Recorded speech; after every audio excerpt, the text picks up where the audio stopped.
안녕하세요. 저는 이제 막 결혼을 앞둔 30대 여성입니다. 저는 결혼을 함으로써 새 삶을 살게 된 사람 중 하나인데요. 그 말은 결혼하기 전에 제 인생이 파란만장했다는 뜻이기도 합니다. 신랑 쪽과 문제가 생겨서라고 생각하시는 분들이 계실 수 있어요. 그러나 아쉽게도 제 문제는 시댁 쪽이 아닌 친정 쪽에 있네요. 결혼을 앞둔 여성들의 고민을 들어볼 때면 시댁으로부터 겪는 갈등이 주된 이유던데 나쁜 시댁을 만났다면 그 또한 공감이 되는 고민이라 생각합니다.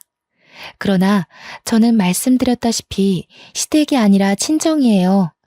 태어나자마자 성장 과정을 함께한 가족한테서 받는 갈등은 제 평생을 좌지우지할 만큼 큰 문제거리지 않나 싶습니다. 제 인생이야말로 정말 드라마 같다고 얘기할 수 있지 않나 싶어요.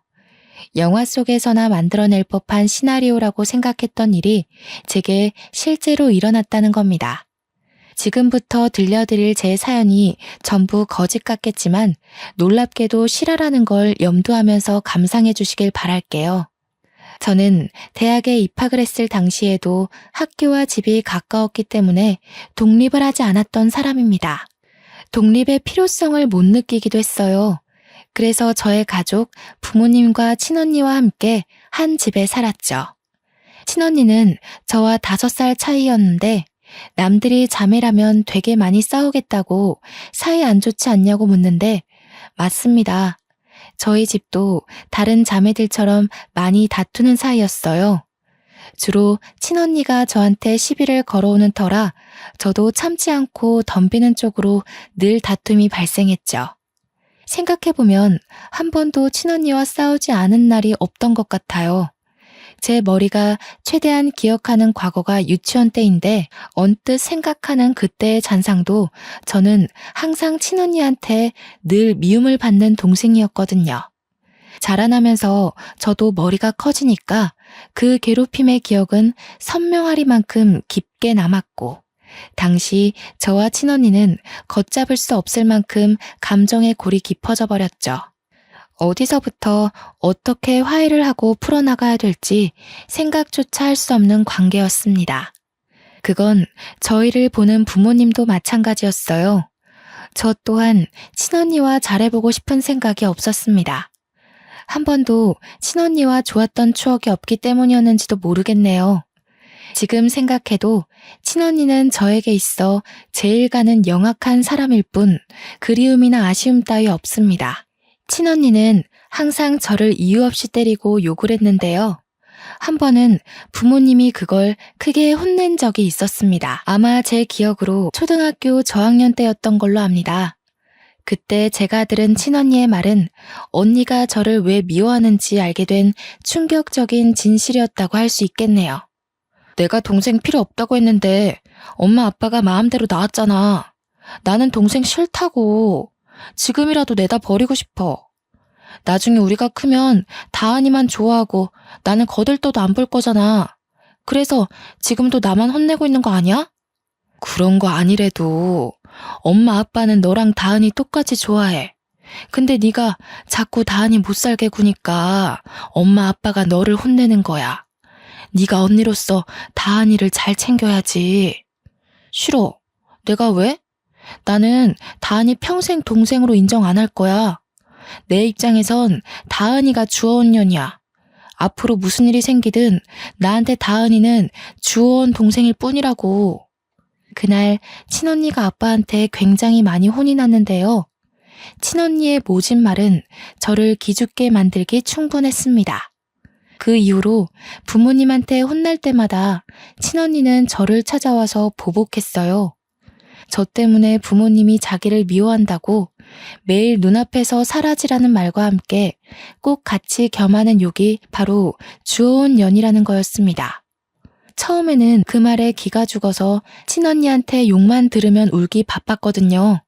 그걸 부모님께 그대로 일러바쳐 친언니가 부모님한테 자꾸 혼나도록 만드는 게 저한테는 친언니를 대적할 수 있는 최선의 수단이었습니다. 그럼에도 친언니는 저한테 계속 그런 기분 나쁜 말을 하더라고요. 어쩔 때는 부모님한테서 용돈을 똑같이 받으면 친언니가 뒤에서 몰래 제 돈을 뺏기도 했습니다. 언니 나이가 많아지다 보니까 더는 부모님한테 일러 바치는 게 언니한테 위협이 되지 않더군요. 나날이 더 겁 없어지던 친언니는 부모님한테 악까지 지르면서 정말 무슨 짓이라도 벌일 사람처럼 무섭게 변해갔어요. 부모님도 점차 나이가 들어가다 보니까 친언니를 나무라는 방향보다 회유시키는 방법으로 부드럽게 대하려 노력했습니다. 그러나 부모님의 꾸지람이 그치는 건 친언니를 더 날고 뛰게 만드는 길과도 같았는데요. 부모님의 꾸지람이 더 이상 자신을 자극하지 않자 친언니는 대놓고 저를 괴롭히기 시작했어요. 그때마다 부모님은 예전처럼 무섭게 매를 들지 않고 말로만 동생한테 그러지 마 하고 말았죠. 초등학생 때만 해도 언니가 무서워서 나약하게 당하기만 했던 저는 부모님이 저를 포기했다고 생각했어요. 매일 주어원의 소리를 듣는데 나중에는 그 말이 세뇌가 되었는지 부모님이 정말로 저를 사랑하지 않고 언니를 더 좋아한다는 생각이 들더라고요. 그렇게 내내 무더운 오기와 반항은 사춘기 때 폭발했는데요. 그 시기에 저는 여태 가족들에게 보여줬던 모습과는 조금 달랐을 겁니다. 진짜 주워온 것 같이 생긴 게 누군데? 나는 엄마 아빠랑 닮았는데 언니는 어디 닮은 구석이 있기나 해? 내 친구들은 언니 보고 부모님이랑 하나도 안 닮았다고 그러더라. 언니야말로 주워온 사람 아니냐고 그랬어. 뭐라고? 미쳤어? 네가 뭔데 나한테 그런 말을 해? 넌 나한테 그럴 말할 자격 없어. 너 실수로 만들어진 애인 거 모르지? 주제도 모르고 어디서 까불어? 친언니 말로는 부모님이 친언니 하나만 키우고 아이를 안 가질 생각이었는데 실수로 제가 생기는 바람에 낳았다고 했어요. 당시 그 말에 진심으로 상처를 받았지만 어릴 때처럼 부모님한테 찾아가 따져 묻지 않았습니다. 부모님을 믿었다기보다는 친언니 말에 휘둘리지 않고 싶었던 마음이 더 컸던 것 같아요. 그래서 어쩌라는 식의 대꾸만 하면서 친언니에게 되레 언니한테 배웠던 것처럼 욕만 해댔네요. 그렇게 친언니와 저는 서로 고등학생과 대학생이 될 때까지도 대들며 대판 싸우기를 반복하는 삶을 살았습니다. 저희를 혼내다가 지친 부모님은 우리 둘을 보고 절대 붙어있지 말라고 크게 나무라며 용돈을 끊기도 했어요. 당시 용돈이 한참 필요한 나이였던 저희들은 그 때문에 집에서만큼은 다투지 않게 되었습니다. 그러나 집 밖을 나서는 순간 저희는 집에서 일으키지 못한 분란을 한꺼번에 몰아서 터뜨리곤 했는데요. 한 번은 친언니와 제가 귀가 시간이 겹친 적 있었는데 아니나 다를까 저희는 엘리베이터 안에서 크게 다투고 말았습니다. 그땐 공간이 협소한 탓도 있어서 몸싸움까지 벌였네요. 결국 주민들의 신고로 우리는 경찰과 부모님이 오고 나서야 대항을 멈췄습니다. 경찰까지 등장하게 되자 심각성을 느낀 부모님은 그날 저희를 거실에 앉혀놓고 진지하게 대화 나누는 시간을 가졌어요. 도대체 너희 둘은 왜 이렇게 못 잡아먹어서 안달이니? 엄마 아빠가 하루하루 심장이 떨려서 살 수가 없어. 자매 다툼에 경찰까지 출동하는 게 말이야? 대체 어떻게 하면 안 싸울래? 너희들이 원하는 게 뭐야? 내가 왜 동생도 아닌 애랑 엄마 아빠를 공유해야 되는데? 싫은 건 싫은 거야. 방법 같은 거 없어. 내 눈에서 김다은이 없어지지 않는 이상 계속 이렇게 지낼 거야. 난 이런 주워온 애랑 가족하기 싫거든. 담이야. 너 왜 자꾸 동생한테 그런 소리를 하는 거야? 다은이가 어디 주워온 애라는 거니? 자꾸 그런 못된 소리 하면 너희 둘 다 집에서 완전 쫓아낼 수도 있어. 그러니까 내가 동생 필요 없다고 진작 얘기했었잖아. 차라리 쫓아내. 그럼 김다운도 이 집에서 나가게 되는 거잖아. 난 절대 얘 동생으로 인정할 수 없으니까 엄마 아빠가 얘 버리든 내쫓든 뭐든 해. 김담이 입 안 다물어? 가족인데 싫고 좋고가 어딨어. 한 지붕 아래 살면서 서로 포용하고 보듬어줘야지. 엄마 아빠가 너한테 못해준 거 있어? 대체 왜 이렇게 못된 생각을 하는 거냐? 꼴도 보기 싫으니까 방에 들어가. 친언니가 저더러 주워내라고 소리치는 건 내내 한결같았는데 그런 소리를 할 때마다 부모님은 날이 갈수록 상상외로 격한 반응을 일으키더라고요. 친언니가 하는 다른 폭언에 대해선 아무 말도 없다가 꼭 주워내라는 말에서만 민감하게 반응하셨어요. 한 번은 아빠가 성인이 된 친언니를 방에 데려가 딱딱한 매로 훈육을 시킨 걸로 알고 있습니다. 언니가 저를 때렸을 때도 그런 훈육은 없었는데 명절 때 친척들 앞에서 언니가 저한테 또 주워내라고 욕하는 바람에 혼났던 걸로 기억해요. 그 이후로 친언니가 아빠한테 과하게 혼났는지 저는 언니와 말 한마디 안 섞는 사이로 변질이 되었습니다. 그렇게 친언니가 대학을 졸업하고 취업을 위해 독립을 한 후에야 저희 집안에 평화가 찾아왔죠. 그 당시 부모님은 제 마음을 많이 들여다봐 주셨어요. 솔직히 저는 매번 친언니만 훈육하고 친언니만 보듬어줘서 저한테는 관심이 없으신 줄 알았거든요. 그런데 친언니가 없으니까 저한테 무한한 사랑을 베풀어 주시더라고요. 담이 말은 신경 쓰지 말거라. 엄마 아빠가 너를 주워왔을 리 없잖니. 혹시라도 언니가 한 말을 내내 담아두고 있다면 엄마가 직접 확인시켜 줄 수도 있어. 엄마 아빠는 너랑 담이랑 정말 똑같이 사랑해. 누구 하나 덜해주고 잘해주고 그런 적 없어. 그런데 담이가 우리 다은이 태어나는 바람에 서운한 게 많았나 봐. 다은이가 언니 마음 이해해 줄 수 있지? 참, 혹시 담이가 우리 몰래 너한테 뭘 더 얘기한 건 없었니? 그냥 엄마 아빠는 언니를 더 좋아하고 나는 실수로 생긴 애라서 어쩔 수 없이 키우는 거라고 했어. 그래서 나는 엄마 아빠가 당연히 언니를 더 좋아하는 줄 알았는데. 어머나 세상에, 담이가 그런 말까지 했니? 아휴, 여보, 우리 첫째를 어쩌면 좋아. 담이가 왜 그렇게 심술을 부릴까? 우리가 담이한테 얼마나 많은 노력을 했는데. 친언니가 있을 때는 부모님의 심정이 어떤지 솔직히 생각해 볼 겨를조차 없었습니다. 그런데 친언니 없는 집안에서 부모님의 민낯은 그 어느 때보다 허약하고 언니에 대한 두려움을 가지고 있더라고요. 처음엔 친언니의 폭주족 같은 질주 본능이 무서워서 그렇게 친언니 걱정을 하는 건 줄 알았습니다. 저도 언니를 맞서 싸우고 대들긴 했지만 친언니가 무섭긴 했거든요. 그래서 부모님이 언니 걱정하는 걸 저는 그냥 시원찮게 넘겨버렸어요.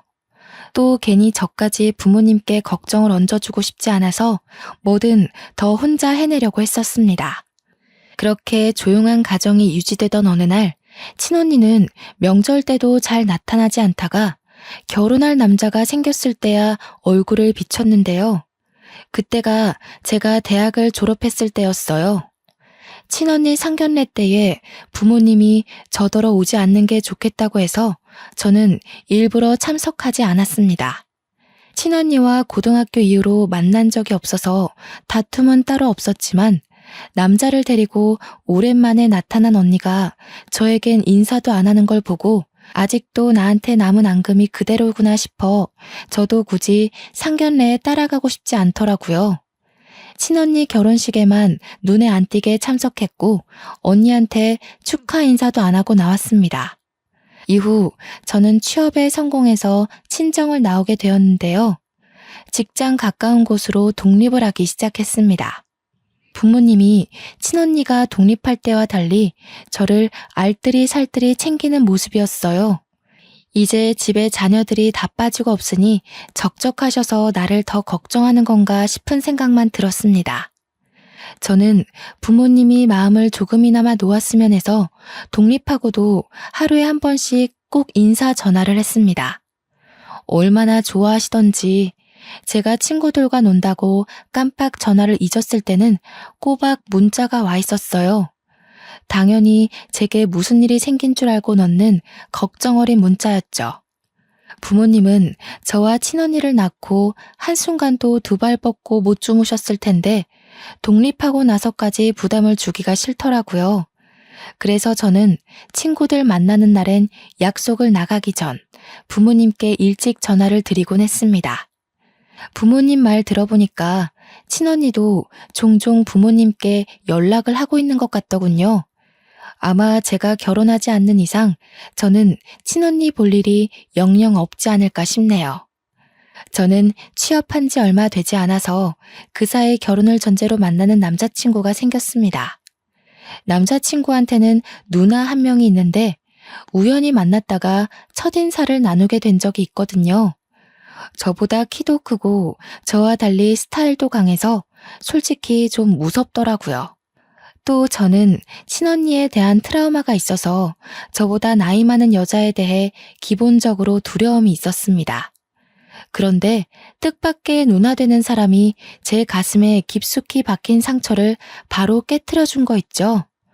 초면이나 다름없는데도 제게 그렇게 친언니처럼 잘해주는 겁니다.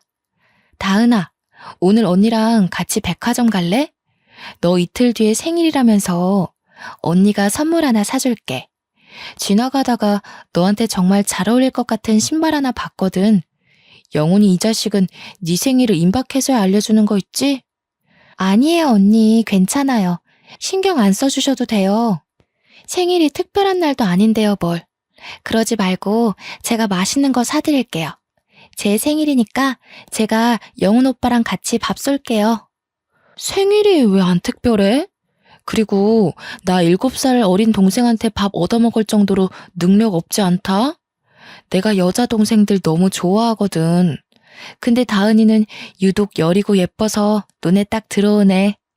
너 부담스러울까봐 이것저것 다 사주고 싶은 거 어렵게 참는 중이니까 내일 퇴근하고 시간 비워놔. 제가 남자친구와 결혼을 전제로 만나는 중이라고 했잖아요. 그렇다면 남편 될 사람의 누나는 곧 제게 시누이가 될 사람이지 않습니까? 시누이면 소문으로만 듣길 우리 친언니 못지않게 성가신 존재라고만 알고 있었는데 의외로 예비 형님은 완전 다른 존재더라고요. 친언니한테도 못 받아본 마음을 형님한테 받으니까 제가 더 몸둘 바를 모르겠고 언니의 사랑은 어떻게 받는 건지 어색해 미치는 줄 알았습니다. 그럼에도 한편으론 굉장히 좋고 든든한 기분인 거 아니겠어요? 제 곁을 지켜주는 남편의 존재와는 완전 다르게 제 편이 생긴 느낌이었습니다. 저희 집이 그래도 좀 넉넉한 편이라서 제가 마냥 남편한테 받기만 하는 사람은 아니었는데요. 형님이 너무 많이 뭘 해주니까 저도 가만히 있기 그래서 한날은 형님 생일 때 명품 하나를 선물로 사줬습니다. 어머나, 다은이가 사회생활 할 줄 아네? 아무리 그래도 그렇지 이렇게 비싼 걸 주면 어쩌니? 언니가 다은이 등골 빼먹는 건 아닌지 몰라. 주위에서 애기 돈 뺏었다고 욕먹으면 어떡하나? 언니가 저한테 해준 게 얼만데요. 이건 약과죠. 앞으로 가족이 될 사이기도 하니까 언니한테 주는 선물은 남자친구한테 주는 것보다 더 아쉽지 않아요. 내 동생이 여자친구 하나는 거물로 잡았네. 혹시라도 영훈이가 너 못살게 굴면 이 언니한테 말해. 언니가 다신 찍소리 못하게 바로 처단해줄게. 당시 형님과 저는 얼마 만난 사이도 아니었는데 그저 형님이 제 친언니였으면 좋겠다 생각한 적이 한두 번이 아닙니다. 그만큼 형님이란 존재가 제게 색다른 감정을 깨우치게 만들었다는 거죠. 남편도 제게 하루빨리 결혼하자고 조르던 시기였고 저 또한 시댁의 분위기가 너무 마음에 들었기에 결혼을 늦출 필요는 없다고 생각했어요. 그래서 친언니가 결혼한 지 1년 반 만에 저도 결혼을 마음먹게 되었는데요. 제가 결심하고 부모님께 처음으로 알려야겠다고 준비하고 있던 그 시기에 뜻밖의 큰 고비가 찾아왔습니다. 친언니를 이렇게 빨리 다시 보게 될 줄은 몰랐는데 결혼식 때 보고 바로 다음 해에 만나게 된 셈이었어요. 그 이유가 바로 저희 부모님이 등산길에 미끄러져 사고를 당했다는 소식 때문이었습니다. 주말이었기 때문에 연락받은 저는 급하게 병원으로 향했어요. 제가 병원에 도착했을 땐 이미 언니와 형부가 와 있었고 부모님은 생을 마감한 뒤였습니다. 뭐예요? 형부, 우리 엄마 아빠 어떻게 된 거예요? 왜 엄마 아빠가 돌아가셔요? 제가 어제만 해도 통화를 했단 말이에요. 분명 어제까지 나한테 일하느라 고생했다고 주말에 반찬 챙겨서 온다고 그랬단 말이에요. 거짓말이죠. 거짓말이라고 해주세요. 미안해, 처제. 우리도 연락받고 놀라서 달려왔어. 다른 등산객이 발견하고 신고해줬대. 그래도 병원 올 때까지는 숨이 붙어 있었다는데 수술 과정에서 그만 돌아가셨어. 형부의 말을 듣는데 하나같이 믿을 수 없는 말만 하는 탓에 저는 주저앉아 오열을 했습니다. 그래도 사람이었던 건지 친언니도 눈물을 보이긴 했는데요. 그렇다고 저를 들여다봐주는 건 아니었고요. 형부가 정신 못 차리는 저를 대신 챙겨주었습니다. 장례식 때도 친언니와 저는 대화 한 번 나눈 적이 없었어요. 거의 형부랑 제 예비 남편을 통해서 필요한 말만 전하고 들었을 뿐이었어요. 그렇게 장례를 마무리하고 친정집에서 친언니와 형부를 나란히 마주하게 되었는데요. 그날 저는 친언니에게 아주 충격적인 말을 듣게 됩니다. 우리 부모님 재산이 왜 피 한 방울 안 섞인 너한테 가야 하는데? 이제 엄마 아빠 없으니까 알려주는 건데 너 우리 식구 아니야. 입양아야. 뭐라고? 뜬금없이 그게 무슨 말이야. 엄마 아빠는 그런 말 없었는데. 나더러 태어나줘서 고맙다고 생일 때도 꼭 그렇게 축하해줬어. 이젠 하다하다 그런 소리까지 지어내는 거야? 네가 세상에 태어나긴 했으니 축하는 해줘야 되지 않겠니? 그게 엄마 뱃속만 아니었을 뿐이지. 이제 알았으면 이 정도도 감지덕지하고 받아. 그리곤 다신 얼굴 마주하는 일 없도록 하자. 가족도 아니고 엄마 아빠도 없는데 얼굴 보는 거 더 이상 껄끄럽잖아? 친언니는 제게 어떤 종이 한 장과 돈봉투를 내던졌습니다. 두툼한 돈봉투보다 종이 한 장만이 제 눈을 의심케 했죠. 그건 다름 아닌 제 이름 앞으로 된 입양사실 확인서였습니다. 30여 년 가까이 이 사실을 모르고 있다가 부모님이 돌아가시고 나서 알게 된 저의 실체인 셈이었죠. 너무 충격이라서 그 확인서만 뚫어져라 보면서 아무 말도 못하고 있는데 친언니가 마지막 말로 제게 쐐기를 박더라고요. 엄마 아빠도 널 가여워해서 그만큼 키워놓은 거야. 근데 사람이라는 게 참 그렇다? 피 안 섞인 자식을 아무리 내 새끼라고 키웠다 해도 재산까진 물려주고 싶지 않은 게 부모의 진짜 진심이거든. 그래서 이미 나한테 상속하겠다고 위임장을 써놨더라고. 그러니까 내가 지금 너한테 준 돈은 온전히 내가 쓰는 선심이라는 거야. 감사하게 생각하고 네 돈 아닌 것에는 괜히 눈독 들이지 마. 그렇게 친언니는 그대로 집을 나가버렸습니다. 형부는 쭈뼛거리면서 일어나며 저한테 미안하다고 위로를 해줬는데 전혀 들리지 않았어요. 제가 입양하라는 사실이 그저 충격이라 아무런 행동도 취할 수가 없었죠. 그렇게 저는 며칠을 친정집에 고립되어 있었습니다. 남편도 형님도 그 누구의 연락도 받지 않고 울기만 했어요. 이미 하늘로 가버린 부모님께 원망하는 것 말고는 아무것도 할 수가 없어서 더없이 속앓이만 했네요. 엄마 아빠는 왜 그랬을까요? 왜 저한테 말해주지 않았을까요? 왜 내가 입양이 된 건지, 그럼 내가 버려진 아이라는 건지, 그렇다면 내 친모는 누구인지 저는 아무것도 알 수가 없었습니다. 나이가 30이나 되었다는 걸 잊어버리고서 다시 아이로 돌아간 것처럼 울었어요.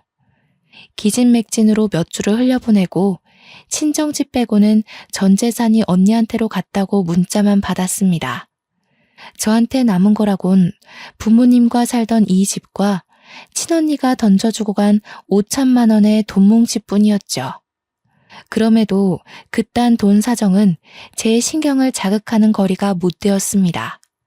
그보다 저를 여전히 휘어잡고 있던 문제는 거실에 덩그러니 놓여있는 입양사실 확인서였어요. 거기는 보육원 이름과 주소가 적혀 있었거든요. 제가 마음을 다잡고 집 밖을 나가게 만들어준 것이 바로 이것 때문이었습니다. 보육원의 존재를 찾기 위해 저는 집구석에만 박혀 있을 수가 없었어요. 그렇게 찾아간 보육원에선 아이들 소리가 가득했는데요. 제가 저 아이들과 같은 처지였다는 사실에 기분이 오묘했습니다. 저는 단 한 번도 부모가 없다는 생각을 해본 적이 없는 사람이잖아요. 부모가 있는데 부모가 없는 애라고 하니까 도무지 받아들여지지 않는 거 있죠. 저는 저를 반겨주는 그곳 원장님을 만나서 들고 있던 확인서를 보여드렸습니다. 제가 여기서 입양되었다고 들었어요. 혹시 친모도 알 수 있을까요? 만나려는 게 아니라 어떤 분인지만 알고 싶어서요. 이런 곳이 처음이라서 이런 부탁을 하는 게 실례는 아닐까 걱정했지만 원장님은 흔쾌히 허락해 주셨습니다. 커피 한잔 하면서 잠시만 기다리고 있으라던 원장님은 컴퓨터 자리로 돌아가 기록을 확인했습니다. 종이와 화면을 번갈아 보면서 몇 번이나 고개를 기울였는데 저는 그 모습을 바라보기만 할 뿐 영문을 모르고 기다리기만 했죠. 금방이면 된다는 원장님은 근 10분간 혼자 고뇌를 하다가 찝찝한 표정으로 제게 돌아왔습니다. 김다은 씨라고 하셨죠? 실례지만 이게 본인 서류가 확실한가요? 어디 다른 종이와 헷갈려서 가져오신 건 아니고요? 아니요, 제 거 맞습니다. 부모님께서 가지고 계셨던 걸 들고 온 거예요. 왜 그러시는데요? 뭐가 잘못됐나요? 자꾸 신뢰되는 질문을 하는 것 같네요. 저희 전산에 기록된 정보랑은 이름이 달라서요. 본인께 확실하다면 혹시 개명하셨나요? 저희 쪽에는 이 확인서 정보가 김다은 양이 아니라 김다미 양으로 원화 등록이 되어 있거든요. 부모님을 여의고 그것조차 제대로 추스리지 못한 제게 원장님의 말은 또 한 번의 충격이었습니다. 당시 그게 정말이냐고 원장님한테 몇 번이나 되물었던 기억이 나네요.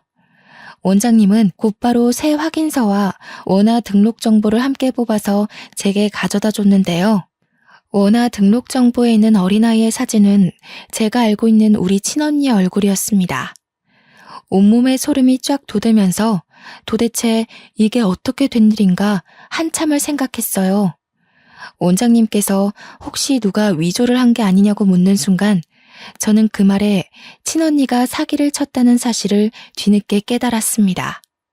저는 원장님께 양해를 구하고 새 확인서와 원화 정보를 들고서 언니를 찾기 위해 전화를 걸려고 했습니다.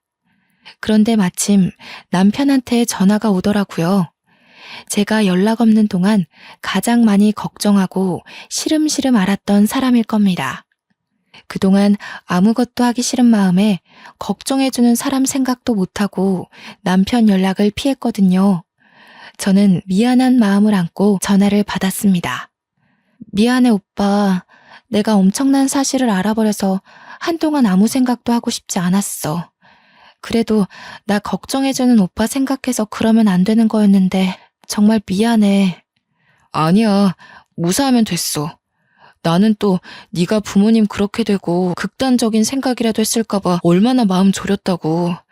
목소리 들었으니까 됐어. 그래서 지금은 어딘데? 다은이니? 전화 받았어? 이리 줘봐. 다은아, 너 도대체 어떻게 된 거야? 언니가 얼마나 걱정한 줄 알아? 괜찮은 거 맞지? 너 지금 어디야? 언니한테도 정말 미안해요. 저 지금 친언니한테 가요. 이걸 모른 척 넘어가기엔 돌아가신 엄마 아빠가 너무 불쌍하잖아요.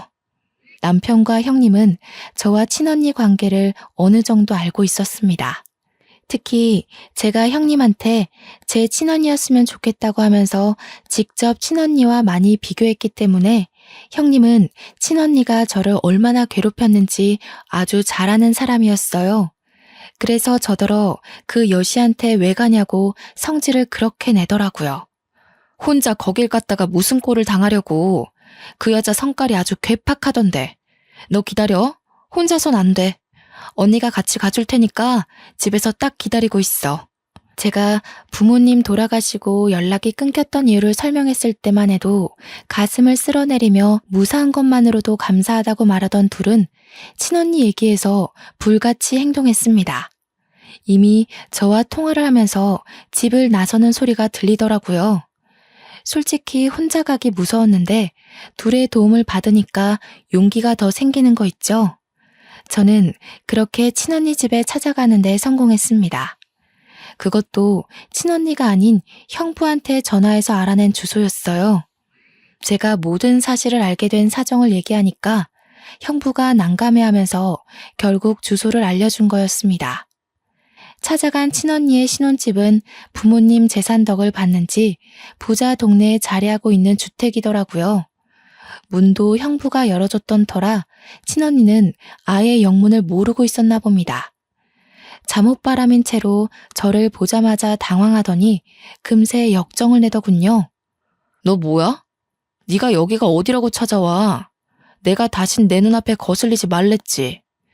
우리 더는 이렇게 마주할 식구 아니라고 했을 텐데. 설마 재산 못 받은 게 억울해서 온 거니? 내가 너한테 고작 그것만 억울하겠어? 부모님 돈으로 이렇게 좋은 집 얻어 살면서 양심의 가책 한 번도 느낀 적 없니? 내가 진짜 궁금해서 그래. 너 양심은 있긴 해? 지금 너라고 했어? 내가 너보다 5살은 많아. 건방진 게 감히 예의도 모르고. 여보, 당신이 문 열어줬어? 미친 거야? 내가 전현 찾아오면 상종도 하지 말고 경찰에 신고하랬잖아. 다은이가 다 알고 왔대. 내가 이럴 줄 알았어. 그러니까 솔직하게 밝히자고 했지. 작은 일도 아니고 어떻게 손바닥으로 하늘을 가리겠어. 형부는 이미 자포자기 상태였고 친언니는 그런 형부를 밀치며 무작정 저한테 다가오더니 제 어깨를 확 밀어버렸습니다. 뒤로 넘어지려는 걸 남편이 붙잡아주는 덕에 다치진 않았네요. 그때 저 대신 나서서 친언니를 사정없이 밀어버린 사람은 다름 아닌 형님이었습니다. 이 우라질년이 어디에 그 더러운 손을 대?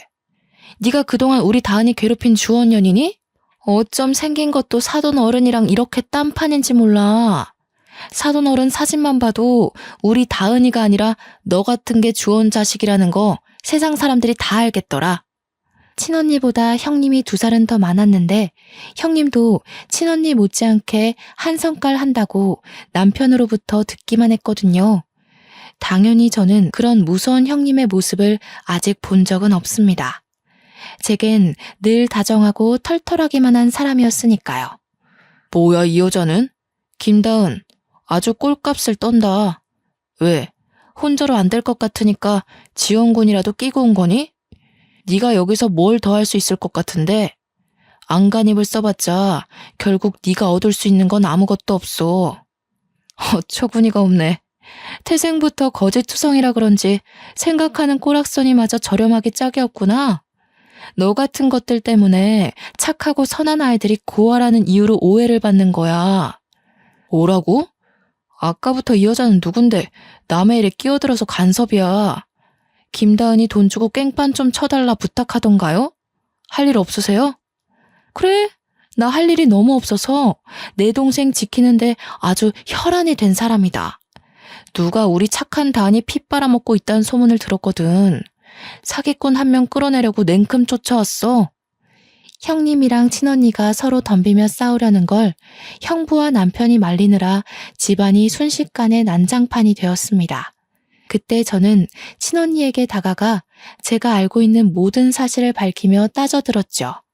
내가 입양하라고? 드라마 너무 많이 본 거 아니야? 요즘 세상에 그딴 거짓말을 하고도 언니가 무사할 것 같았어? 언제까지 숨길 수 있을 거라 생각했는데 형부가 미리 언지를 주지도 않았는지 친언니가 제 고백에 살짝 당황하더라고요. 그러나 그도 잠시 곧장 발뺌하며 오히려 적반하장식으로 나오길래 저는 가방에서 꺼낸 서류를 친언니 얼굴에 던져버렸습니다. 이래서 나를 그렇게 괴롭혔니? 뭐가 그렇게 셈이 나서? 너 도대체 뭐하는 인간이니? 우리 부모님 관심이 목적이었던 거야? 아니면 재산이 목적이었던 거야? 네가 이런 짓을 벌이고도 과연 하늘에 계신 부모님께서 곱게 눈 감아줄까?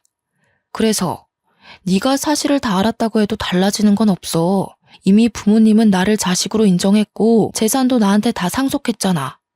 너야말로 이 재산이 탐나서 다 파헤치고 행패 부리는 거 아니야?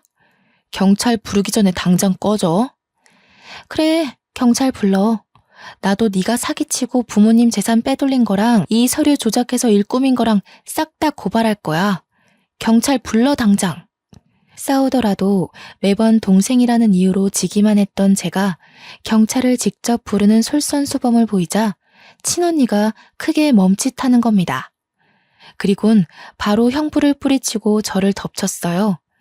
그대로 제 머리채를 잡는 친언니를 떼어놓느라 온 사람들이 우리를 에워싸기도 했습니다. 한바탕 소동이 일어난 사이 신고가 들어갔던 경찰이 찾아왔고 저와 언니는 나란히 경찰서를 가게 되었죠. 다른 식구들도 자차를 몰고 금방 뒤따라왔습니다. 거기서 저와 언니가 각자의 사정을 다 고백했는데 끝까지 자기가 친자식이라 주장하는 친언니 때문에 당장 해결이 안 되지 뭡니까? 제가 확인서도 다 보여줬고 원장님한테 전화를 걸어 확인까지 시켜줬는데 친언니가 너무 강하게 고집을 피우다 보니까 경찰도 제 의견의 신빙성이 더 필요하다고 느꼈나 봅니다. 경찰이 한참 곤란해하고 있는 그때 지켜만 보던 형부가 자처하여 제 입장에 힘을 실어줬는데요. 제가 말씀드릴게요. 더는 제 와이프가 망가지는 꼴을 못 보겠네요. 처제 말이 다 맞습니다.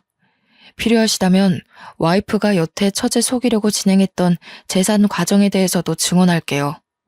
여보 미쳤어? 무슨 소리야. 도와줄 거 아니면 가만히 있던가.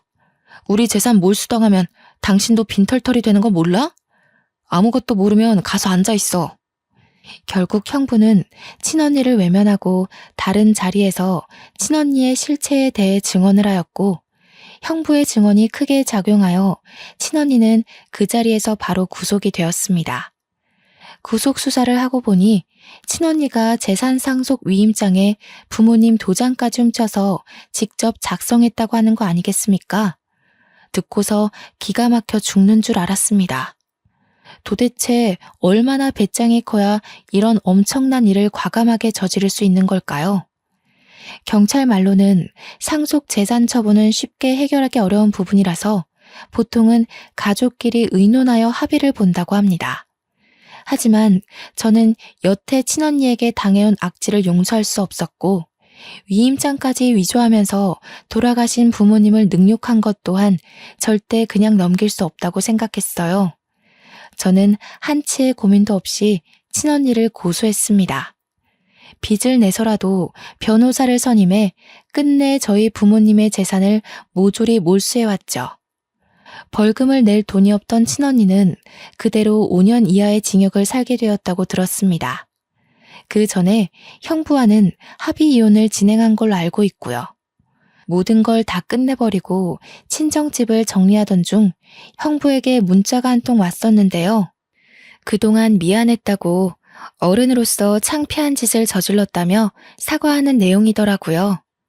그리고는 형부와도 연이 끊어졌습니다. 친정집을 부동산에 내놓고 정리할 때까지 제 옆을 든든하게 지켜준 예비 남편과 본격적으로 결혼 준비에 돌입했는데요. 남편이랑 형님이 힘든 일을 한꺼번에 치룬 저를 위해서 가족보다 더 따뜻한 손길을 내밀어 주었어요. 부모님을 여의고 제가 과연 이 넓고 험한 세상을 버티며 살아갈 수 있을까 무섭기도 했거든요. 제 옆에 남편과 형님이 있다는 걸 잊고 바보같이 고민을 하고 있었던 겁니다. 시댁 식구는 저에게 무엇보다 감사한 새 울타리가 되어주었습니다. 결혼을 하고 시댁으로 합가를 하여 신혼을 시작했는데 시댁에 직접 들어가 살다 보니까 남편과 형님의 훌륭한 인품이 시부모님을 그대로 빼닮았다는 게 느껴지더라고요. 시부모님께서도 저의 사정을 아시고 얼마나 딸처럼 아껴주는지 모릅니다. 그래도 명색에 제가 며느리인데 집안일에 손도 못 대게 하는 거 아니겠습니까? 어머님, 그건 제가 들게요. 어머님 허리 안 좋다고 들었어요. 화분 무게도 보통이 아닌데 그걸 어떻게 혼자 들려고 그러세요. 제가 해드릴게요. 아유, 됐다, 아가. 손도 조그만 해서는 내가 아무리 허리가 아파도 너보다는 힘이 많다. 정 몸이 쑤시면 가서 분무기에 물 좀 받아다 주겠니? 어디 시어머니뿐만이었겠어요? 형님마저도 선뜻 나서서 조그만한 아기가 무슨 일을 하냐면서 못하게 하거든요. 아버님은 원래부터 제게 이래라 저래라 안 하시던 분이라 그저 이런 분위기를 당연하게 지켜만 보시는 거 아니겠습니까? 저더러 그냥 소파에 앉아 있어도 된대요. 시무랑 형님이 주방에서 식사를 차리는데 며느리인 제가 거실에 앉아 있는 거 이상한 그림이잖아요. 그런데 시댁 식구 전부가 저더러 그러라고 한다니까요. 물론 너무 과분한 애정이라 하루하루 행복하지만 저 또한 시댁에게 도움이 되는 구성원이고 싶단 말입니다. 그래서 최근 찾은 방법이 묻지 않고 알아서 집안일에 손을 대는 것이었어요. 현재 눈치껏 며느리 노릇 중에 있습니다. 형제를 잃고 부모님을 잃고 세상에 홀로 남은 저를 기꺼이 품어준 시댁 식구들이 얼마나 감사한 존재입니까? 하늘에 계신 부모님께서 늘 그렇듯 제 걱정을 많이 했을 텐데 아마 시댁 식구들의 심성을 알고 이제 그만 안심하고 있지 않을까 싶습니다. 한편으론 부모님께 죄송하기도 하네요. 저한테는 친언니가 무척 미운 존재였으나 부모님께는 그래도 아픈 손가락 같은 자식이었을 거 아닙니까? 친언니가 감옥살이를 하게 된 것에 대해 마음이 무거울 수도 있겠다는 생각이 들기도 했습니다. 그 생각만 하면 저 또한 마음이 좋지 않은데 그럴 때마다 제가 무척 사랑하는 남편이 제 기분을 눈치채고 말없이 안아주더라고요. 그러면서 내 잘못 아니라고 자꾸 괴로워하면 자기가 장인어른 장모님 볼낯이 없다면서 저를 달래줍니다. 아마 남편이 있었기에 뭉그러진 제 마음이 금세 활기를 되찾지 않았나 싶어요. 지금은 너무 행복하게 아이 준비를 하고 있거든요. 하고 있던 일도 잠시 휴직 들어갔습니다. 올해 안으로 아이를 계획 중인데 얼른 좋은 소식이 왔으면 좋겠네요. 아이가 태어나면 또 다른 기쁨 속에서 하루하루 살게 되겠죠. 그날이 너무 기다려집니다. 어쩌다 생길 수 있는 기상천외한 일이 왜 하필 제 삶에 찾아왔는지 모르겠습니다. 솔직히 많이 힘들었고 모든 게 무너져 내리는 듯한 느낌에 제 인생을 많이 탓했었거든요. 그러나 긴 인생살이에 추운 겨울만 있는 건 아니라고 겨울이 끝나면 반드시 다가올 봄날이 있다는 걸 깜빡 잊고 있었습니다. 그간의 겨울이 너무 춥고 길었던 탓이겠죠. 그래도 이제는 인생에 봄, 여름, 가을, 겨울이 있다는 걸 알아버려서 춥고 싫은 겨울을 또다시 마주하게 될 거라는 각오를 당연하게 생각하고 있습니다. 겨울이 당연하다면 봄이 오는 것 또한 당연지사가 아니겠어요? 그러니까 모두들 내 인생의 겨울이 길고 막막하게 느껴질지라도 그만큼 따스한 봄날에 차츰 다가가고 있다는 사실을 꼭 기억하셨으면 좋겠습니다. 이 세상에 풍파만 가득한 삶은 없거든요. 하고 싶은 말이 많아서 이 글을 과연 하루 안에 끝마칠 수 있을까 걱정했는데 나름 글을 잘 정리했더니 마지막 인사까지 적당한 분량으로 마칠 수 있을 것 같습니다. 사연을 작성하는 동안 또다시 떠올린 과거는 아직도 마음이 아릴 만큼 선명한 아픔이지만 이 기회가 저한텐 너무 뜻깊은 시간이었어요. 앞으로 저는 강한 엄마가 되기 위해 계속해서 이 상처를 극복해 나갈 것입니다. 우리 모두 굳센 사람이 됩시다. 지금까지 제 이야기 들어주셔서 너무 감사드립니다.